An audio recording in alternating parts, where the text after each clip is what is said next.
Alright, folks, welcome back to another Pokemon's video. I guess we'll talk a bit about this banner. This is the banner that should be coming out at reset, which is probably when this video is going up, which is the triple Pokefair rerun of SS Cynthia, Alder, and SS Red. So these three are going to be the reruns for the Legendary Gauntlets. They do these every time a Legendary Gauntlet comes around, if you guys don't know. They just rerun, well, they run two banners. One banner is three types, generally three, sometimes two, right? Featured units that are like spotlights. Those do not matter. Don't do those. And then there's also a triple featured, sometimes duo featured. I think only once, right? Anyways, but usually a triple featured Pokefair rerun banner that has units that generally do well. Maybe not completely counter, but generally do well against the three, specific legendary arenas that are included in the Legendary Gauntlet, right? This time being Azelf, Cobalion, and Latios, right? So with that, obviously you have SS Red is a fine fire-type damage dealer that Cobalion is weak against, right? Weak to fire. Then you have Alder, which Azelf, being a bug-weak unit, is weak to bug. And then you have SS Cynthia, which is a dragon type, which is a damage healer that Latios is weak to, right? Latios is weak to sync pairs in general. but yeah.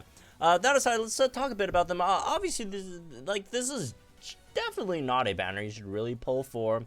With, again, all the other banners up, whether it's the Rosa SC banner, whether it's obviously the 5 Master Fairs, whether it's what was the other one, the other triple, special costume banner from last year. Even the Leer banner, I'd say, would probably be a bit, actually, okay, maybe this banner you could maybe compare to Leer. None of these units are as good as Leer, though. None of these three units are as good as Leer, but it should have a bit of a better rate. So there's that, I guess. On the other hand, like the Leer banner, you also have a chance of getting Rachel and Sword, which are all decent units. I mean, both are supports. Both you could, pass as an extra body in Legendary Gauntlet, which could be really, really nice there too. You could maybe argue the Leer banner has even better value for the Gauntlet than this one does. This one that probably made to specifically counter the Legendary Gauntlet, right? But yeah, I guess let's start with Red.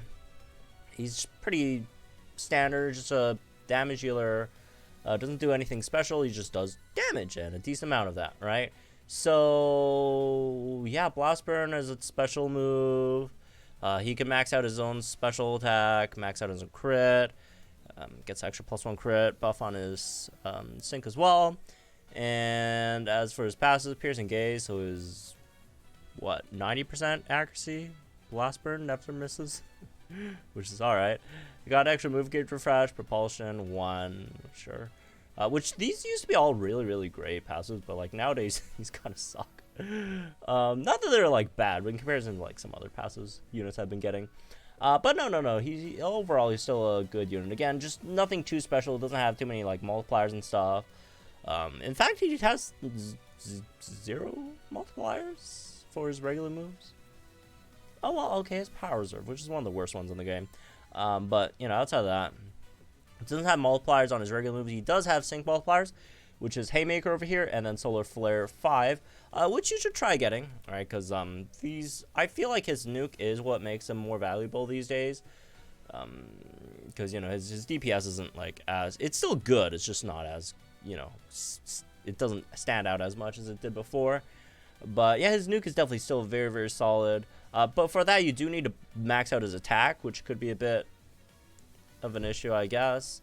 But I mean, it's not hard to. But like in terms of like Legendary Gauntlet, like, do you really want to spend another like max physical attack support unit on this guy? Probably not. So it is a bit of a weird situation to be placed in. But overall, still a really, really good striker, obviously, and it's just that, like, do people really need more, like, fire-type damage healers? Like, first of all, you get Silver for free. You get Silver and Ho for free, and he's, like, I think Silver and Ho's nuke is about as powerful, right? if not even more than Charizard's. So there's that. So and yeah, you do get them for free. On top of that, there's just so many other, you know, strong fire type damage dealer. Whether it's Leon, who has not come back in a very long time. SS May obviously as well. A lot of options there. So there's that. As for the other two, Alder is a bit more valuable in terms of bug types. Just in general aren't as good. And there you have him, which is, you know, best bug type DPS still, which is very nice. And that's what he does.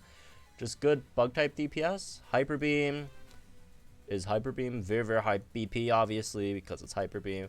Pretty decent special attack there as well. Can max out his own stats relatively easily too. Stuff like Rejuvenate, that is nice. Adrenaline too, which is decent. Right, Bug Shift to make his Hyper Beam bug type. As for his grid, doesn't really have too much, honestly. Overpower and Devastation will do, you know, they are multipliers. They're not generally the best to really set up, right? They're not incredibly easy to set up.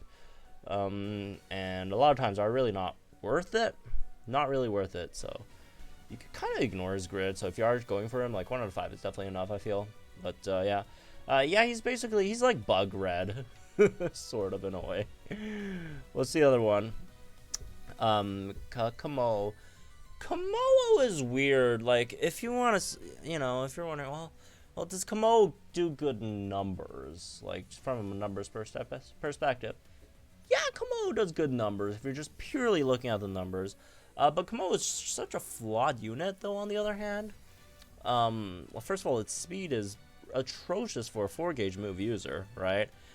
And on top of that, you do debuff your defenses. If you do like double high 5-1 here, which, you know, buffs all your stats by 1 when you sync, then the defense debuff isn't that bad because you're only minusing 1 like every sync cycle, but like still, right?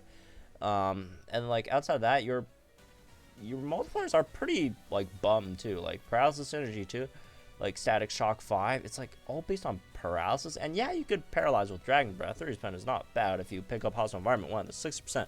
60% paralysis isn't bad, but like, dude, don't.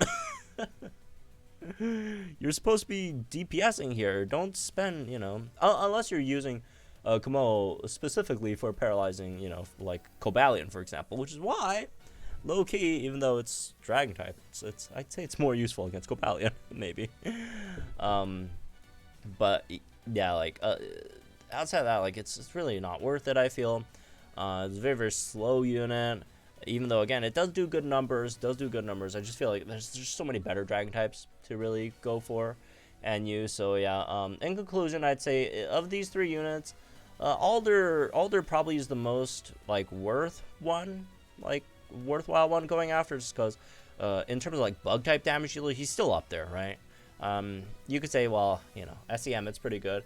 Yeah, SEM is pretty good. It does have a better striker nuke, but Alder I think still has the better DPS. So there's that, and like even if you do think Emmett is better, and I do think Emmett is better. I think Emmett is better, but the difference between like him and Alder isn't like super large, right? So I do feel like Alder's probably the most valuable one of these 3. And for Kommo-o, it's just that there's much better Dragon types you could pull for, whether it's Lucas, whether it's SS Serena, right? Even something like maybe SS Leon. And then I guess same for SS Red. Like, yeah, you could get him, but you could also like not. You could go for stuff like SS May or even Leon, right, instead. And it's fire type, bro. They're gonna come up with like a billion other like super strong fire types in the future. Fire types just get a lot of units. Although they haven't gotten too much this year. It's really only the SS May, but that's like a big one though. Like SS May is like massive, right, for fire types. But anyways, yeah, that's the units themselves. Again, not really a banner worth spending on unless you just really want one of these guys. And you've like done pulling on the Mass Affairs, you've done pulling the SC banners, maybe done pulling Lear. But on the other hand, like it's the end of the month.